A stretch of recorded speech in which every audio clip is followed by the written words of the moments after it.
आपने कई बार शादी के खिलाफ बोला है। किसके? शादी शांति। शादी शादी दो लोगों को साथ रहना है, उसमें ये इतने सारे बाकी कहाँ से घुसे हुए हैं? और कोई ज्ञान रहा हो नहीं रहा हो, 18-19 की उम्र से इतना मुझे समझ में आ गया था कि सन इन लॉ जैसा तो कुछ हो ही नहीं सकता। एक तो हिंदुस्तान की बहुत बड़ी समस्या ये है कि यहाँ लड़का लड़की को छूना तो छोड़ दो, देखना भी नहीं पाता ठीक से अगर उसकी शादी ना कराए तो इसलिए जल्दबाजी रहती है, क्योंकि भीतर से तो सब कुछ गुलगुल गुलगुल गुल हो ही रहा है और उसको मिटाने का एक ही तरीका है कि अब एक्सट्रीम स्टेप ही ले लो, शादी ही करा दो। भाई इतना एक्सट्रीम क्यों लेना है, डेटिंग कर ले। स्वस्थ चित्त से एक लड़का एक लड़की आपस में बैठ के बात कर रहे हैं तो इसमें क्या बुराई है? ये देखिए, ये अनाचार को प्रोत्साहन दे रहा है। ऐसे तो सब लड़के लड़कियां आपस में विचार करेंगे। वेस्ट में देखा है टीनेज प्रेगनेंसी कितनी होती है। वेस्ट की बुराई बेटा सिर्फ वही लोग करते हैं हिंदुस्तान में जिन्हें वेस्ट वाले कभी वीजा नहीं देने वाले।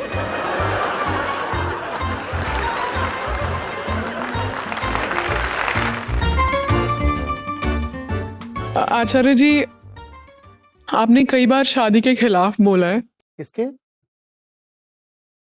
शादी शांति। शादी शादी इनको लग रहा है मैंने सुना नहीं था पहली बार में।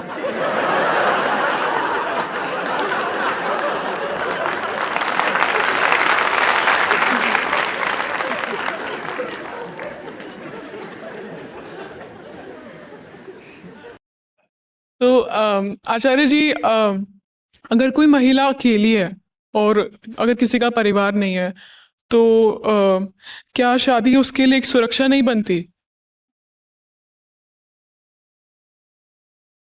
मतलब क्या आपको सच में लगता है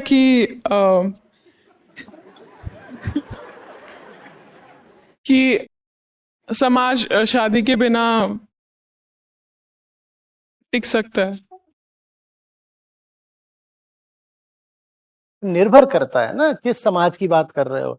जैसा ये है ऐसे ही चलाना है तो इस समाज के जो नियम कायदे हैं वो भी चलाओ, और बेहतर समाज बनाना है तो लोग भी बेहतर चाहिए होंगे, उनके निर्णय उनके कर्म उनके संबंध भी बेहतर होंगे। सीधी सी बात है। जो आप कहते हो ऐसे तो समाज ही नहीं चलेगा, तो मैं पूछता हूँ कौन सा समाज? जैसा ये है? हाँ, जैसा ये है बिल्कुल नहीं चलेगा। जो बात मैं कह रहा हूं अगर वो समझ में आ गई तो अभी जैसा चल रहा है समाज ऐसा नहीं चलेगा। पर अगर ऐसा नहीं चलेगा इसका मतलब ये नहीं है कि नहीं ही चलेगा, ऐसा नहीं चलेगा। क्या इससे बहुत बहुत बेहतर एक समाज नहीं हो सकता? जब आप कहते हो कि शादी का मैं विरोध करता हूं, मैं बार बार बोलता हूं मुझे शादी वगैरह से कोई लेना देना सचमुच नहीं है, सचमुच नहीं है। गीता आपको पढ़ाता हूं और वहां बार बार कहा जाता है ना कि कर्म को छोड़ो, पीछे कर्ता की बात करो। शादी तो एक कर्म है, फेरे ले लिए, जाके कहीं साइन कराए, कह दिया शादी हो गई। मेरा सवाल यह है कि पहले हम क्या समझते हैं कि आम जवान स्त्री पुरुष जब शादी करते हैं तो वो घटना क्या घट रही है? कभी हमने पास जाके देखा भी है कि वो जो घटना है वो क्या है? तुम वो समझ लो, उसके बाद हो सकता है कौन जाने स्त्री पुरुष संबंधों की कोई बेहतर तस्वीर, बेहतर विकल्प सामने आ जाए। आप इसको ऐसे देखने लग जाते हो कि समाज तो ऐसे ही चलाना है, पर ये आचार्य जी बोलते हैं ऐसा ही समाज रहे, शादी ना हो उसमें, तो फिर तो समाज में अनाचार व्यभिचार फैल जाएगा ना। आपकी बात बिल्कुल सही है, लोग वैसे ही रहेंगे जैसे हैं, और ऐसा रहते हुए अगर शादी नहीं करेंगे तो बिल्कुल कैओस हो सकता है। बिल्कुल हो सकता है, बिल्कुल मानता हूं। ये सब ज्वालामुखी बनेंगे, फटाफट विस्फोट करेंगे, इधर उधर मारपीट मचेगी, बिल्कुल मानता हूं। पर आप भूल कर रहे हो, आप सोच रहे हो कि मैं कह रहा हूं ऐसा ही समाज रहे बिना शादी के। नहीं, मैं ये नहीं कह रहा। मैं इंसान को बेहतर बनाना चाहता हूं, और मैं कह रहा हूं इंसान बेहतर हो जाएगा तो उसके सारे कर्म बेहतर हो जाएंगे, सारे संबंध बेहतर हो जाएंगे, जिसमें शादी भी सम्मिलित है। आप अगर बेहतर हो तो आपके सब चुनाव बदलेंगे ना, सब चुनाव बदलेंगे ना। तो ये आप जो साथ बनाने का निर्णय करते हो वो भी बेहतर होगा ना। और अगर हर इंसान बेहतर हो रहा तो समाज अपने आप बेहतर हो गया ना। मैं ये कह रहा हूं आपसे, जो मैं कह रहा हूं उसके मूल में शादी और कोई विरोध नहीं है। उसके मूल में जो चल रहा है उसमें निहित दुख के प्रति आक्रोश है। आप कितने साल के हो? 22। 22 साल के हो। आपको क्या आता जाता है? आपको क्या पता है? आप शादी करने को तैयार बैठे हो, आपको क्या पता है? आप 22 साल के थे, आपको जिंदगी के बारे में क्या पता था? आप 25 के भी थे, आप 27 के भी थे। भारत में लड़कियां इससे ज्यादा नहीं बच पाती, 22, 25, 27, उसके बाद तो आपको क्या पता है? बताओ तो। जब आप ना स्वयं को जानते, ना जिंदगी को जानते, आप क्या करने जा रहे हो? ये आप क्या करने जा रहे हो, मैं पूछ रहा हूं। आप मुझसे पूछ रहे हो कि विकल्प क्या है, मैं कह रहा हूं मैं तो जो बात करूंगा वो तो स्वतः उभर के आएगी। मैं बस ये कह रहा हूं कि अभी आप जो कर रहे हो ये देखो ना कि वो कैसे हो रहा है। 22 साल की लड़की, 26 साल, 25 साल का लड़का, इनको आता जाता क्या है? इनके पास सिर्फ रासायनिक उत्तेजना है, शरीर में हार्मोन सीक्रेट हो रहे हैं, और परिवार का, समाज का और फिल्मों का दबाव है, और एक बड़ा लालच है कि मैं कैसी भी हूं, शादी की रात तो राजकुमारी बनूंगी ना। मैरिज तो बात की बात है, पहले तो वेडिंग डे आएगा, and on the wedding night everybody is a princess. कितना अच्छा लगता है ना प्रिंसेस बनना, एक रात की प्रिंसेस। भारत की आधी अर्थव्यवस्था ही इसी पे चल रही है, लड़कियों को एक रात की प्रिंसेस बनाने में। एक रात की राजरानी, उम्र भर की। ये तुम क्या करने जा रहे हो, बताओ तो। एक व्यक्ति है, एक बात बताओ यार,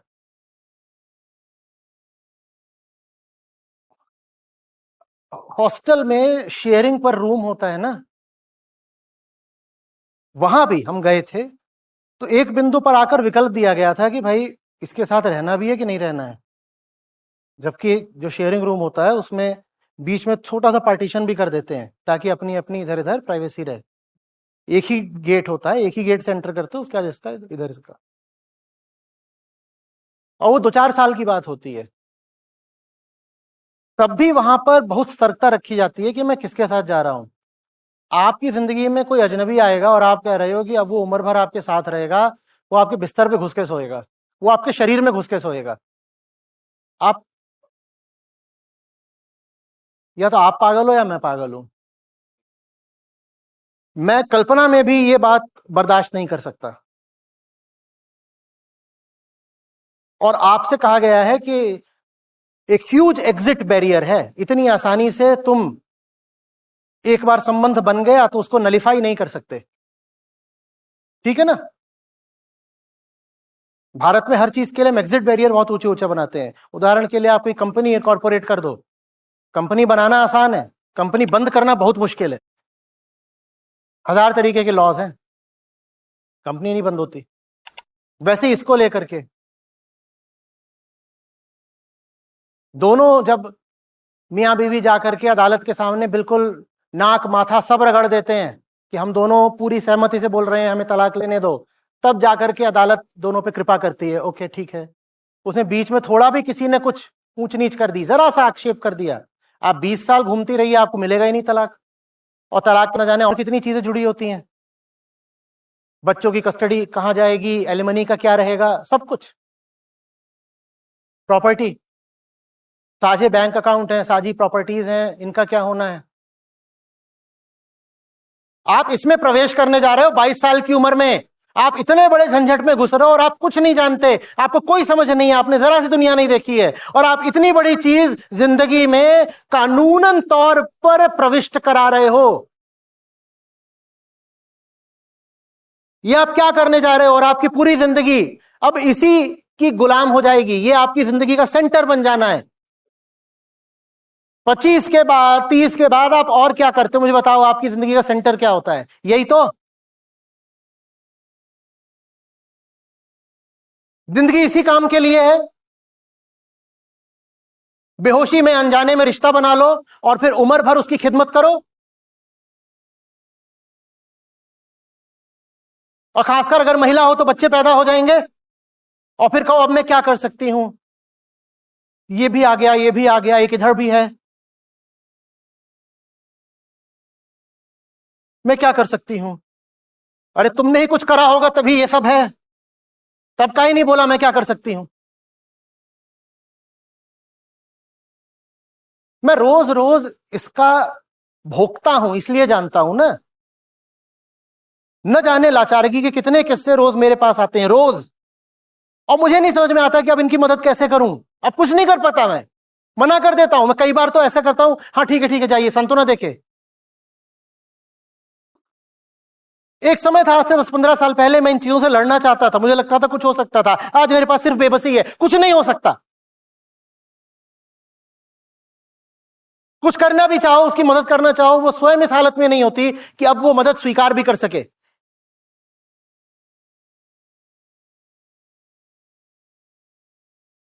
ये एक बहुत बहुत विचित्र और एबनॉर्मल बात है, जो आपको नॉर्मल सिर्फ इसलिए लगती है क्योंकि हर कोई कर रहा है। सिर्फ इसलिए आपको नॉर्मल लगती है। दोस्त आप आसानी से बना नहीं लेते, दोस्त बना भी लेते हो तो कई दोस्त 6 महीने, साल भर, 2 साल बाद छूट जाते हैं। आप ऐसे कैसे किसी के साथ जिंदगी भर के लिए बंध रहे हो, मुझे ये बताओ। आप क्या जानते हो, आप क्या समझते हो? मेरा बार बार फोकस इसी पर है, आप जानते क्या हो, आप समझते क्या हो। मैं इंसान की बात कर रहा हूं। आपने चेतना के एक तल से शादी का निर्णय किया, आपकी चेतना का वो तल ही बहुत नीचे का है, तो आपका निर्णय अच्छा कैसे हो सकता है? मैं कह रहा हूं, जिस बिंदु से, जिस तल से शादी का निर्णय कर रहे हो, तल उठा दो। उसके बाद तुम जो भी निर्णय करो, अच्छा करनी है शादी, शौक से करो, मौज में करो।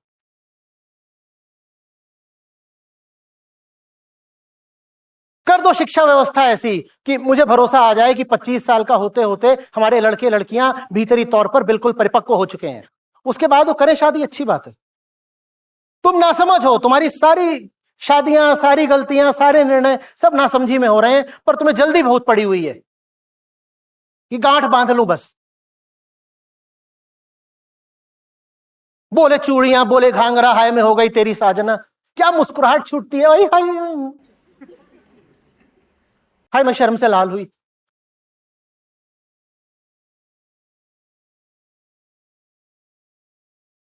मैं कुछ विचित्र बात बोल रहा हूं या हमारी दुनिया विचित्र है?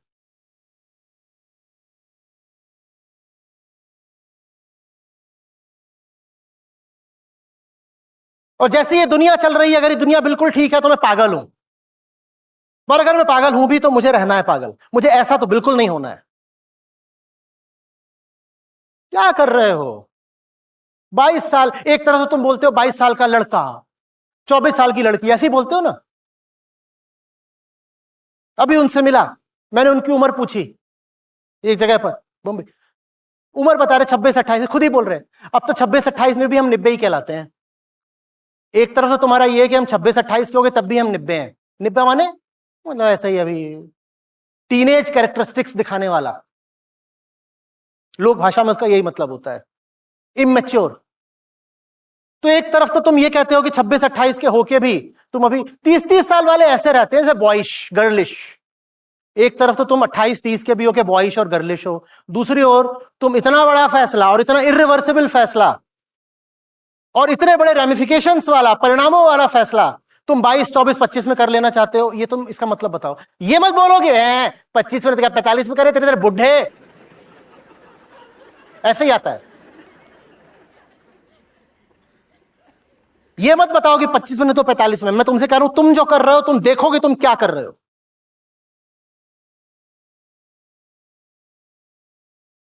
एजुकेशन तुमसे पूरी हो नहीं रही है।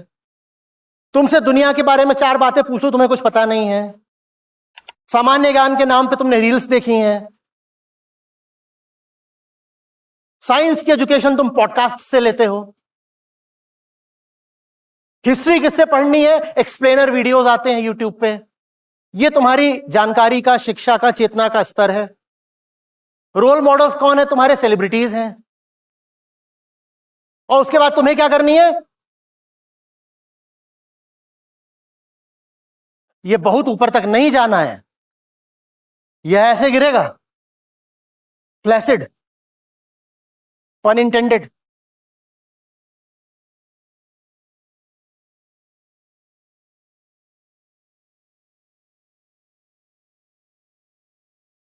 बाईस में तुम वही हो जो 12 में थी।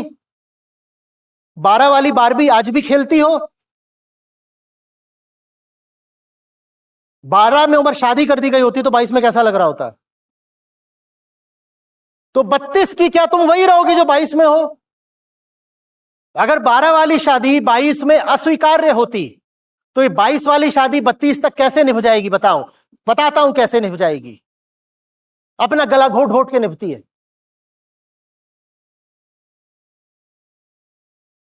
मुझे पता है आप में क्या तर्क आ रहे होंगे, ऐसे तो फिर क्या कभी करें ही नहीं।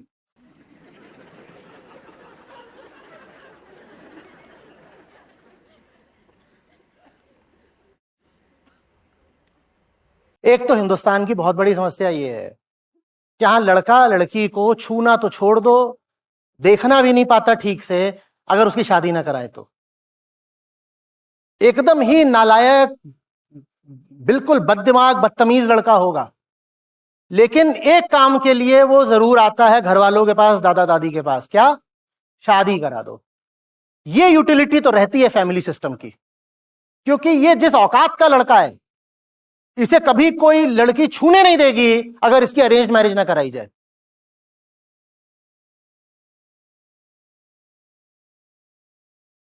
तो इसलिए जल्दबाजी रहती है, क्योंकि भीतर से तो सब कुछ गुलगुल गुलगुल गुल हो ही रहा है, और उसको मिटाने का एक ही तरीका है कि अब एक्सट्रीम स्टेप ही ले लो, शादी ही करा दो। भाई इतना एक्सट्रीम क्यों लेना है, डेटिंग कर ले।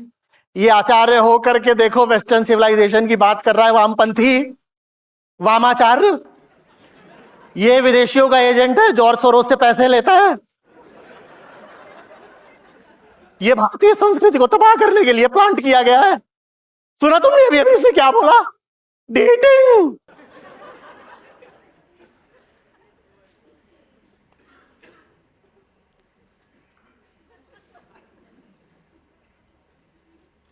कैसे बचाऊं मैं अपने राष्ट्र को? तुम लड़कियों को तो मैं जानता नहीं, पर पुरुष की देह है इसलिए पुरुषों का जानता हूं।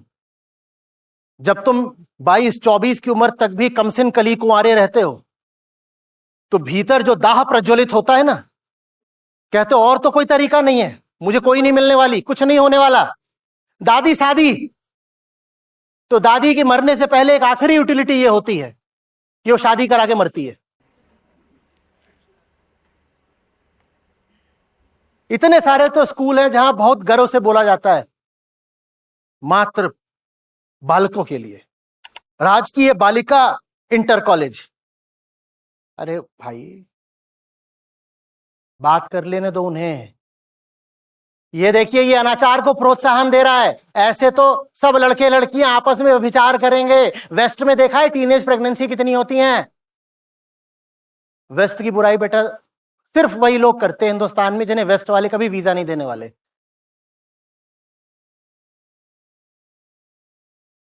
ये जितने लोग बोल रहे होते हैं ना अमेरिका वेस्ट ये तो नरक की जगह है, ये सारे वही हैं जिनको कभी वेस्ट की जमीन पर पांव रखने की इजाजत नहीं मिलने वाली। इतने ये नालायक किस्म के लोग हैं, यही वेस्ट की बुराई करते रहते हैं। इनके हिसाब से वेस्ट क्या है? ड्रग्स का अड्डा है, टीनेज प्रेगनेंसी का अड्डा है। उन्होंने सारा ज्ञान हमारे शास्त्रों से चुराया है और उनकी सारी संपदा हमें लूट लूट के आई है। जितनी बुराइयां हो सकती हैं सब वेस्ट में है। ये वो लोग हैं जिन्हें भारत की असली अच्छाइयां भी नहीं पता। न इन्हें भारत की असली अच्छाइयां पता है, न इन्हें वेस्ट की असली बुराइयां पता है। भारत की अच्छाइयों के नाम पे ही काल्पनिक अच्छाइयां बताएंगे कि वेदों में तो न्यूक्लियर रिएक्शन की बातें हैं, और वेस्ट की बुराइयों के नाम पे नकली बुराइयां बताएंगे। वेस्ट में ना सबके सब ड्रग एडिक्ट हैं। अच्छा ठीक,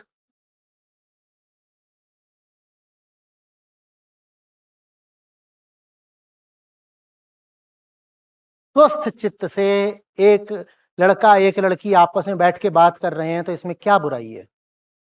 उन्हें एक दूसरे को जानने दो, सहज संबंध विकसित होने दो।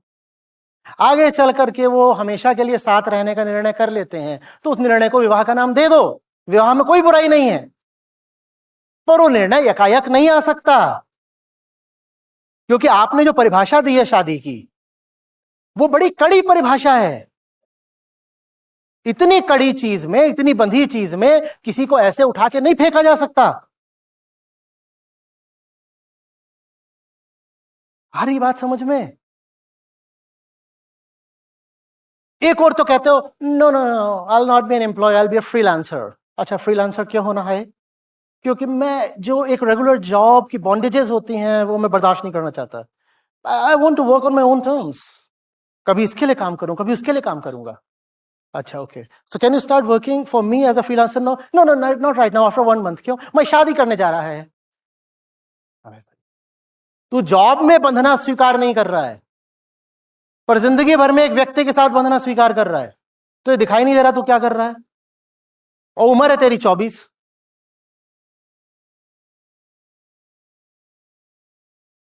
ये चल रहा है। अब बता दो, ये ठीक चल रहा हो तो ठीक हो, ये ठीक चल रहा हो तो बता दीजिए। फ्रस्ट्रेटेड वाइफ, हेनपेक्ड हस्बैंड, दोनों एक दूसरे का भेजा खा रहे हैं। बच्चे ऐसे पिल्लों की तरह पै पै पै पै पै पै पै कर रहे हैं।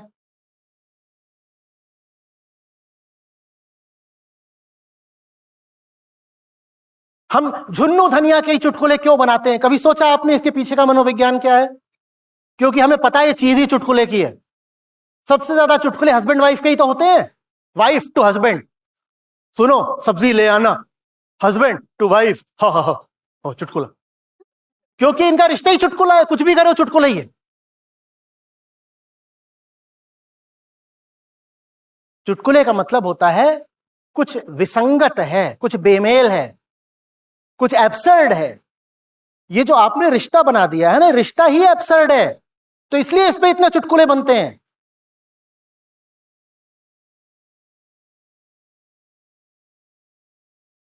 नहीं, पर वो फिर वो सेक्सुअल नीड्स भी तो होती हैं।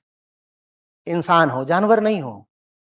सही परवरिश हो, सही शिक्षा हो, तो आदमी को पता होता है कि अपने शरीर को कैसे कैरी करना है। आपको क्यों डर लग रहा है कि अगर लड़के लड़कियों को आजादी दे देंगे तो हर गली नुक्कड़ चौराहे पर ऑर्जी चल रही होगी? ये सब संस्कृतिवादियों का सबसे बड़ा डर यही है कि अगर मैंने लड़की को आजादी दे दी, फिर ये ऐसे आंख बंद करते हैं और अपनी बेटी बहन वगैरह की कल्पना करते हैं कि वो घर के बाहर सड़क पर नंगी लेटी हुई संभोग कर रही है, और ये बिल्कुल ऐसा मार दो इस आचार्य को। ऐसा नहीं होने वाला है। मैंने अपने मरने की बात नहीं कर रहा, मैं आपकी बेटी की बात कर रहा हूं। वो ऐसा नहीं करने वाली, क्योंकि हम जानवर नहीं हैं, हम मनुष्य हैं। और मनुष्य को अगर सही शिक्षा दोगे तो वो काम कुत्तों वाले नहीं करने वाला। बहुतों को लगता है कि अगर ये सब हटा दिए नियम कायदे तो इंसान तो कुत्ता बिल्ली बन जाएगा। नहीं बनेगा। तुम्हें क्या मनुष्यता में भरोसा नहीं है? हमारे पास जब उच्चतम हो पाने की संभावना है तो तुम्हें क्यों डर लग रहा है कि हम कुत्ता बिल्ली बन जाएंगे? क्यों डर लग रहा है? शिक्षा दो ना उन्हें कि वो अपनी चेतना को बढ़ा पाए। उसी चेतना के बढ़ने से कृष्ण कहते हैं कि जो नहीं होना चाहिए फिर नहीं होता। संन्यास, संयम सब आ जाते हैं जब आत्मज्ञान आ जाता है ना? तो तुम्हें क्यों लग रहा है कि लड़के लड़कियां बिल्कुल वाहियात हो जाएंगे, पागल हो जाएंगे, हर जगह बस सेक्सुअल वायलेंस चल रहा होगा, ये वो, यही कल्पना रहती है। नहीं होता ऐसा बाबा, नहीं होता, नहीं होगा।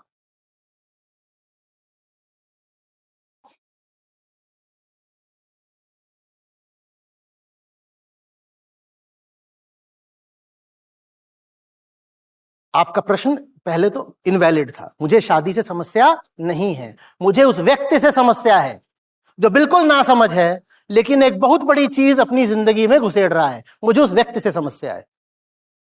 बंदा समझदार हो तो शादी करे ना करे, हम होते कौन है आपत्ति करने वाले? मुझे बंदे की नासमझी से समस्या है।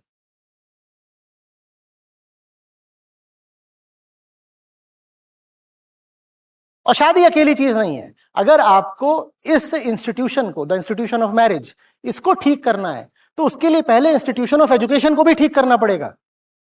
अभी जैसी हमारा समाज है, जैसी शिक्षा है, जैसा परिवार है, उसमें इसी तरह की शादियां होंगी जैसी अभी हो रही हैं, और ऐसे ही समाज रहेगा जैसा है। जब बदलेगा तो सब कुछ एक साथ बदलेगा। बच्चे जैसे दिखते हो यार, इतने छोटे छोटे हो, दूल्हा दुल्हन बन रहे हो।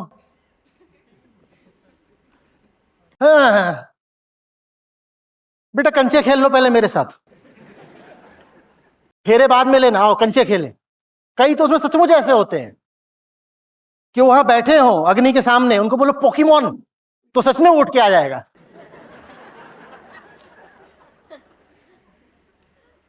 और उसकी तुम ब्याह करा रहे हो उसका।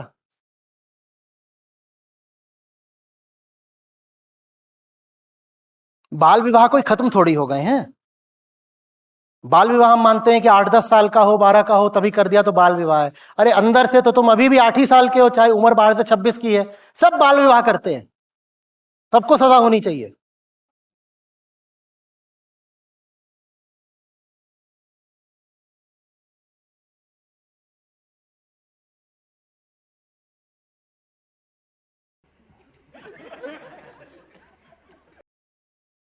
कुछ नहीं हो सकता, मैं किसी दिन अचानक गायब हो जाऊंगा और कोई तरीका नहीं है। बोलो बोलो बोलो बोलो।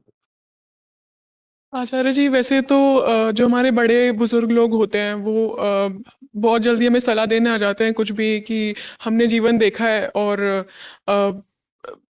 तो अगर हम कुछ भी कर रहे होते हैं, लेकिन जब उन्होंने शादी करके देख लिया और उन्हें पता है कि ये बंधन है और इसमें सिर्फ दुख है और तकलीफ है, और तो हम घर में भी देखते ही हैं, तो इसमें वो हमारा मतलब इसमें परिवार का क्या स्वार्थ होता है कि वो रोकते नहीं है अपने बच्चों को? क्या करते हैं इसमें? इसमें परिवार वालों का क्या स्वार्थ होता है कि इस मामले में वो सही सलाह नहीं देते अपने उन्होंने बच्चों को? जिंदगी में कभी कोई विकल्प देखा ही नहीं है, उनको लगता है यही है, यही करो। भाई आपकी जिंदगी वही होती है जो आपकी चेतना का स्तर होता है। चेतना सेंटर है, उसके चारों ओर आपका यूनिवर्स होता है। अगर सेंटर इस लेवल पे है तो यूनिवर्स भी इसी लेवल पर होगा। वो यहां पर है तो उनको लगता है यही यूनिवर्स होता है, उसके ऊपर कुछ हो सकता है, और जब ऊपर कुछ होगा तो उसका यूनिवर्स भी अलग होगा। उसके ऊपर कुछ हो सकता है, ये उनके ख्याल में आ ही नहीं सकता, उनकी गलती नहीं है, उनके नहीं आएगा ख्याल में, उनके नहीं आएगा। और मैं कह रहा हूं ये भी बड़ी अश्लील बात है, किसी लड़की से आगे बार बार बोलना शादी कर ले, शादी कर ले। ये कितनी वल्गर बात है। हम अच्छे से जानते हैं कि शादी क्या है, उसके सेंटर में सेक्स है। इसमें ही बहुत लोगों को बड़ी आपत्ति रहती है। ये आचार्य खुद सेक्स मैनियक है, बार बार बोलता है शादी माने सेक्स। अरे शादी में और भी चीजें होती हैं, एक दूसरे का साथ देना, जीवन भर का सहारा, बुढ़ापे की लाठी, इमोशनल अटैचमेंट।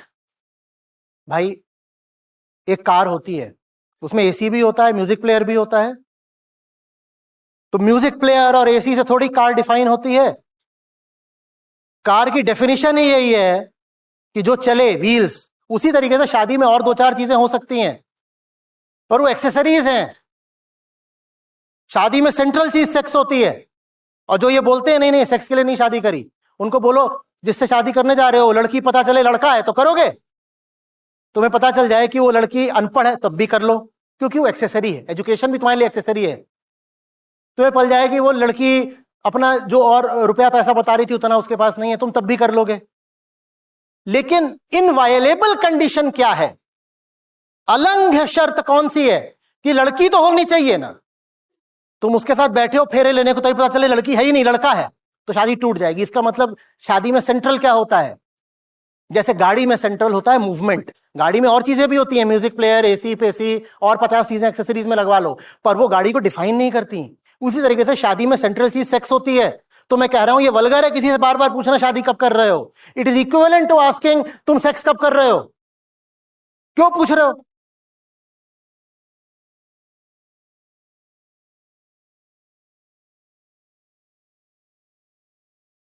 इसी से संबंधित है। आप करोगे वही जो आपको करना है, मुझको बस परेशान कर लो। दे दो भाई, वहां बहुत सारा मामला है। नमस्ते आचार्य जी। एक्चुअली मैं बड़ौदा से हूँ और मेरा वहाँ एक ग्रुप है, वीगन दोस्त है सारे। उनको पता है कि मैं आपको फॉलो करती हूँ। वो हमेशा मुझे कहीं ना अलग अलग तरीके से टीज भी करते हैं, but they do respect you. तो रिसेंटली वो मुझे ऐसे टीज कर रहे थे कि आप शादी के खिलाफ है। तो मैं भोला भाला मासूम आदमी, मैंने कुछ बोला कभी शादी को लेके? कभी नहीं। ये मिसकंसेप्शन रहा है, क्योंकि शायद मुझे लग रहा है कि वो आधा अधूरा सुनते हैं या फिर शॉर्ट्स ही सुनते हैं। तो मैंने एज यूजुअल मैंने एज अ प्रोटेक्टर मैंने आके बोला है कि ऐसा कुछ है नहीं। आपने हमेशा से ऐसे फ्री छोड़ा है कि आपको करना है तो करो, नहीं करना है तो नहीं करो। ये टोटली आपके ऊपर डिपेंड करता है। And you are also open for live in relationship. तो उनका कहना है कि आप ऐसे कैसे बोल सकते हैं, क्योंकि लोग तो आजकल कैसे भी हो सकता है, एक इंसान अच्छा हो दूसरा नहीं हो तो फिर कैसे पता चलेगा, और आप ऐसा इनकरेज कर रहे हैं तो फिर सोसाइटी में क्या ही हो सकता है। They do respect you but at the same side they have this concern, तो मैं उनके बिहाफ वो पे कंसर्न रहेगी। बोला तो जो जहां पर होता है ना, उसकी कंसर्न्स भी उसी के आसपास की होती हैं। बारिश हो रही होती है तो बिल्ली को क्या कंसर्न होती है? ये थोड़ी होती है कि छत चुएगी, उसको एक कंसर्न होती है कि चूहे कहां गए। जो जैसा होता है उसकी चिंताएं भी उसी के इर्द गिर्द होती हैं, तो ये तो रहेंगी। तो इसका कुछ नहीं हो ना, सकता। प्यार को प्यार ही रहने दो, कोई नाम ना दो। जबरदस्ती एक नाम दे देते हो और घबरा जाते हो। Live in live in live in. Live in क्या होता है? लिव इन माने क्या होता है? मुझे लगता है कोई फर्क नहीं है, एक शादी तो सोशल एक्सेप्टेंस है ना, तो मैंने ऐसा उनको बोला है। आई मीन इतना अभी बोल दिया, मैं से आगे क्या बोलूं बेटा, क्या बोलूं?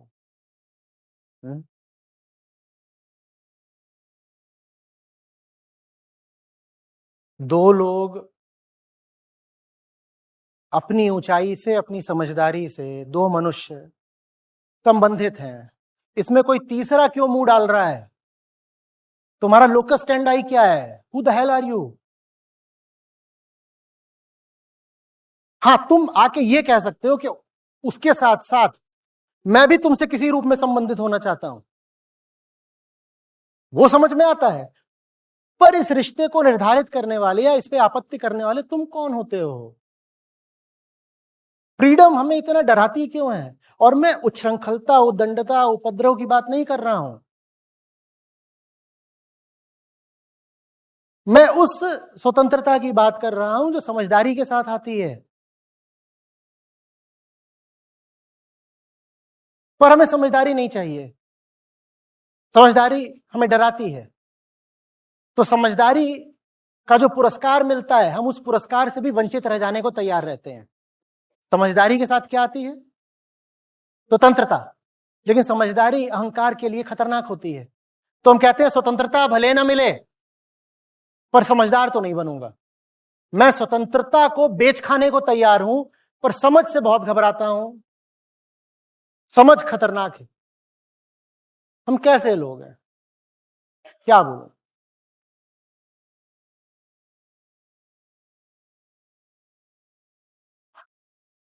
हम डरे हुए लोग हैं और कोई बात नहीं है। बहुत ज्यादा थप्पड़ पड़े हैं बचपन में। डर एकदम मन को विकृत कर गया है। हमारे सपने भी घबराए हुए रहते हैं।